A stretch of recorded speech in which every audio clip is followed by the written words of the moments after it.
Okay, so we are going to review this really neat product from ErnestTrains.com. And Ernest is a good guy, a really nice guy. And he was really kind enough to send me some of his 3D castings of old wheels. There's a crate here. It looks like an ice machine, some rolled up cable, and even this heat exchanger, which is really, really nice. He did a really nice job. And what I can see here, there's not much of like, pretty much, you know, when you have to clean up the 3D prints, I'm totally not a 3D printer guru by any means. I even know what the proper terms of anything is. So, but you know, we have to clean up the plastic. It's all clean already. It's really, really nice. What you get, oh, here's an engine too, which is really, really cool. That's going to look nice with the little Vine Street yard scene that I'm building. So the only things I have that looks like I need is a flash screwdriver, a Phillips screwdriver, and maybe a little drill bit, handheld drill bit. So you have a little drill for that. What comes with this F-38 car is this beautiful model. It's flat, it's beautiful, you know, just needs all the painting. It's shiny just from the resin, you know. And then you have the truck supports themselves, and you have the trucks. And now he gave you these, gave me these screws, and I would say the only thing I have in I say constructive criticism would be on this whole thing would be I need a longer size screw in order to screw in the trucks to the truck frames, I guess you call these. I'm a railroader and I don't even know the names to any of this stuff. But I drilled the holes a little deeper inside the hole this here. Well, it holds the body for the trucks here, and I found these longer brass screws, and so I have a Phillips screwdriver, and it seems like this is working so much better. And so pretty much we're just gonna put these together here. If I can, there we go. You don't want it too tight. You want it loose enough so it can move on the truck itself. There we go. Still a little loose. I'm going to tighten it just a little more. That's nice. I like that. And so I like putting kits together. So this is really cool. It's an actual kit. It's not like it's put together for you. You have to make it yourself, which I find really, really nice. The only thing, it doesn't have instructions, but on his website you can see a picture and guess. I mean, it's really common sense to really put this one together, as you can see. And actually on my phone, I'm just looking here, and you can see that these two go together really, really well. So what I'm doing is actually putting these trucks together as I'm getting messages from random people. I have a lot of family messaging me and stuff because it's the day after Thanksgiving as I'm filming this. So we're going to do this. It's going to be this way. Alright, and then we're going to, wrong truck. Okay, we're going to do that. And I'm going to put this one here. And I'm all about supporting mom and pop and small startup businesses and all that. I mean, you know, we're all in this together, right? And to me, this is what makes the hobby grow. And that's it. Okay, that's how it goes. Okay, so I have some of these old brass screws, these flatheads, which will work perfectly for what I'm doing. And so we're going to add more here to this one now. And actually, maybe that one, I probably won't even need I may be able to use a small one on this. Maybe not. This one's a little, the ones he gives is too small. But again, he gives you these screws, and you can use them from other projects. It's not like a make or break deal, you know. So I'm going to put this together, and we'll see what it looks like. Okay, so now I have added weight to the bottom of this from the flat car. And the reason for that is, one, to give it weight. That way it's easier for the wheels to roll, because this is a very light model due to it being, you know, a 3D kit. So I got all the screws in properly. It now moves up nice. And so what I need to do here is just constantly adjust my screw just a little bit, because the screw, it's too far in. And there we go. That should be better. It's pretty much the wheels do hit the framing, but you have the wheels moving, right? They do move nice and free once you have the screws in, and this swivels as well. So it's a really nice kit. I did put it together. I just took it apart because I had to add weights to the model itself. Otherwise, the wheels won't roll well. And the other reason for it too, again, it is a 3D model kit, is that the holes for where you place the wheels, they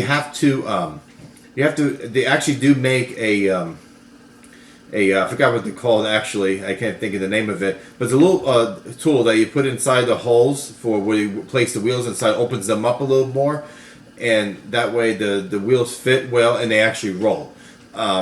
Excuse me. The reason I need to do this now is that way it can roll freely. So if I put a little weight to it, it does roll nice.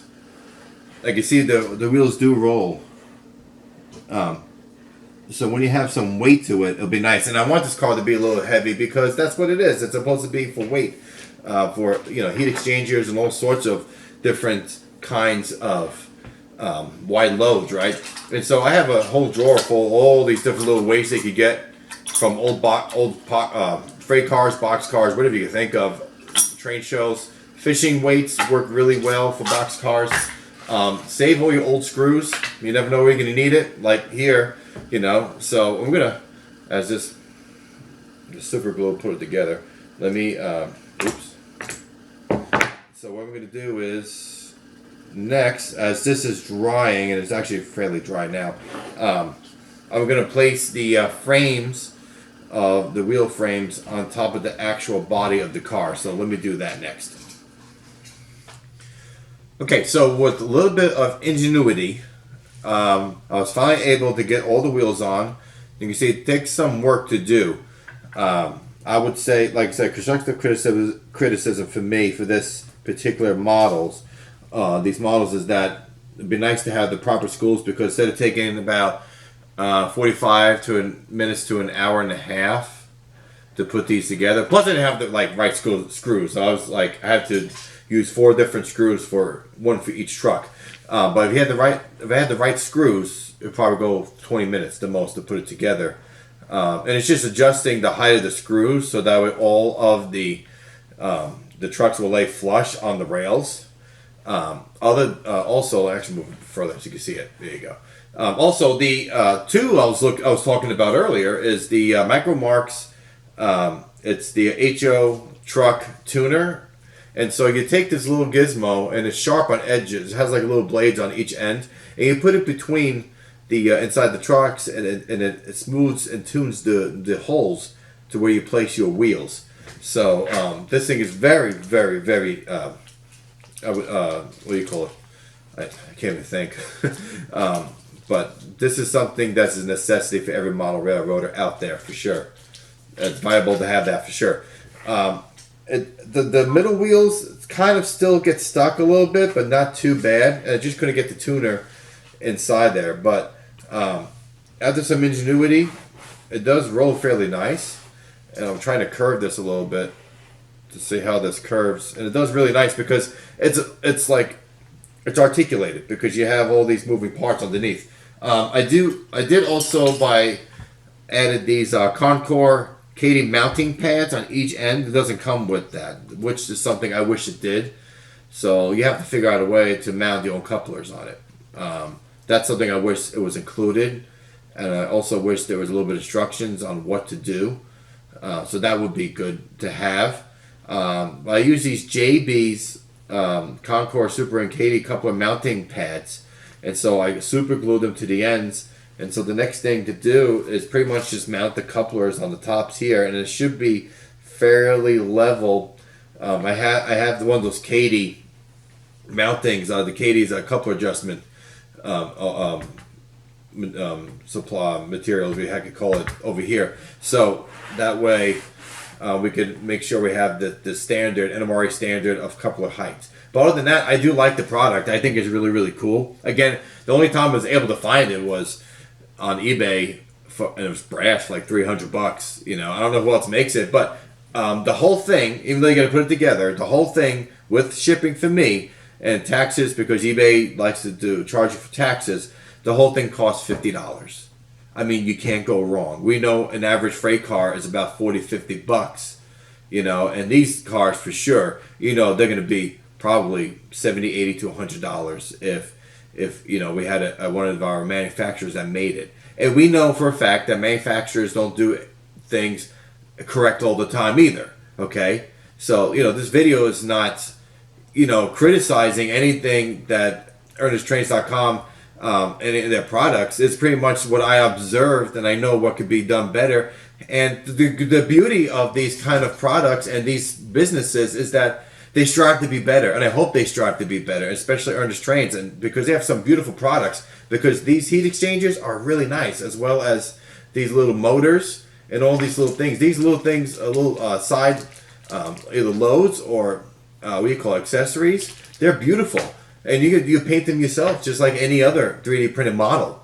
And so I hope for the future, just like any other business, that they strive to make a better product. And so I like to see this business succeed, because we're all in it together, right? This is what I say, all about family, and we all strive to do the best job possible and to share the hobby together. So on the next videos, I am going to be painting, we're going to be decaling and weathering this flat car for the Pennsylvania Railroad. Although maybe I'll do it to the Penn Reading Industrial Division logo. If not the logo, definitely the initial. So we may go there next. So guys, have a blessed holiday season, and I will see you next time for the next part.